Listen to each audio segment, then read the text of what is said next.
बिस्मिल्लाहिर्रहमानिर्रहीम। अस्सलाम वालेकुम। कैसे हैं आप सब लोग? उम्मीद करती हूँ कि आप सब अपने अपने घरों में खैर वाफियत से होंगे।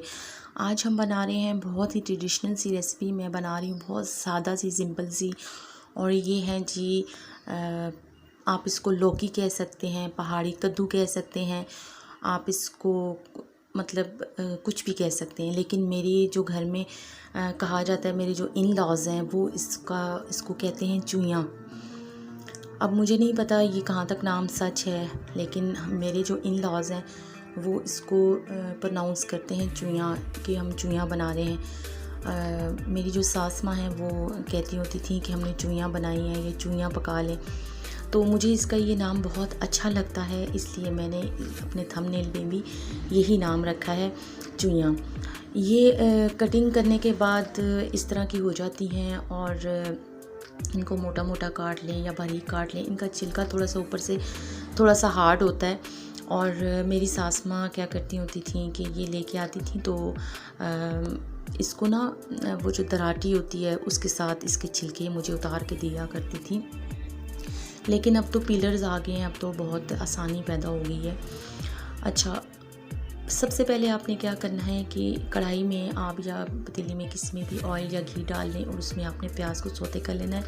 प्याज को बहुत ज़्यादा ब्राउन नहीं करना। इनको अगर आप बहुत ज़्यादा प्याज को ब्राउन करते हैं या लाल लाल करके बनाते हैं तो अच्छी नहीं बनती, इनका जायका ख़राब हो जाता है। तो इसमें आपने नमक और मिर्ची हस्बे जायका डालनी है, हल्दी हाफ़ टी स्पून आपने डालनी है। लेकिन आप इसमें बहुत ही सादा मसाले रखेंगे, बहुत आपने ज़्यादा इसमें मसाले नहीं डालने।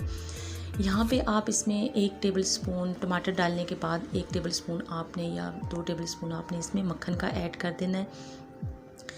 ये मक्खन से जो होता है वो बहुत अच्छे और जायकेदार बन जाते हैं। अगर आपके पास देसी घी है तो देसी घी डाल दें। मेरे पास घर के बना हुआ मक्खन था तो मैंने मक्खन डाल दिया। मसाले को बहुत अच्छी तरह से भून के इसमें आप ये चूइयाँ डाल दें, और इसमें पानी आपने नहीं डालना, आपने इसको इसी के पानी में गलाना है। हल्की आंच पे आप इसको छोड़ दें तो ये गल जाएंगी। और वैसे भी मिट्टी की जो हांडी होती है उसमें चीज़ जल्दी गल जाती है, क्योंकि वो भाप कहीं से निकलती नहीं है, स्टीम कहीं से निकलती नहीं है, तो बहुत अच्छी बन जाती है। क्योंकि मिट्टी की जो हांडी होती है वो काफ़ी देर गर्म रहती है। इसमें जब ज़रा सा बिल्कुल ज़रा सा पानी रह जाए तो फिर आपने इसको हांडी को आपने बंद कर देना है। अभी मैंने हांडी बंद कर दी है, लेकिन ये आप देख रहे होंगे कि ये भी पक रही है। ये ठंडा होने तक पकेगी, और आपको पता है मिट्टी की हांडी ज़्यादा देर गर्म रहती है। आपने बहुत अच्छे तरीके से इसको प्रेजेंट करना है, बहुत अच्छी सी डिश में डाल के। और ये जो रेसिपी है बहुत सादा सी है, सिंपल सी है। मैंने घर का बना हुआ दही साथ रखा है, बहुत ही मीठा बहुत ही मज़ेदार दही था। रात को मैंने इसकी जाग लगा के रख दी थी। साथ ही मैंने उसी दही से 3-4 चम्मच दही के लेके मैंने पुदीने की चटनी बना ली थी। साथ में घर की नॉर्मल जो हम खाते हैं वो चपाती मैंने रखी है। बहुत ही सिंपल बहुत ही सादा।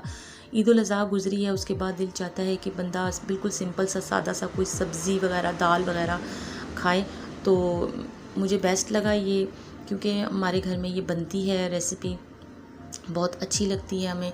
और ये बहुत ठंडी होती है, इसकी तासीर बहुत ठंडी होती है, और आप भी ज़रूर इस्तेमाल कीजिएगा। लस्सी साथ आप बना लें, लेकिन इसकी तासीर बहुत ज़्यादा ठंडी होती है। अगर आप इसको वैसे ही नमक और मिर्ची डाल के बॉईल करके खाएं तो ये सेहत के लिए बहुत अच्छी है। बीमार के लिए इसका सूप आप बनाएं तो बहुत ही अच्छा है।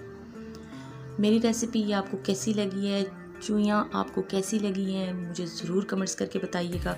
अगर आपको मेरी वीडियोस अच्छी लग रही हैं तो प्लीज़ मेरे चैनल को सब्सक्राइब कर दीजिएगा, बेल नोटिफिकेशन को ऑन कर दें, ताकि मेरी हर आने वाली न्यू वीडियो आप तक आसानी के साथ पहुंच सके।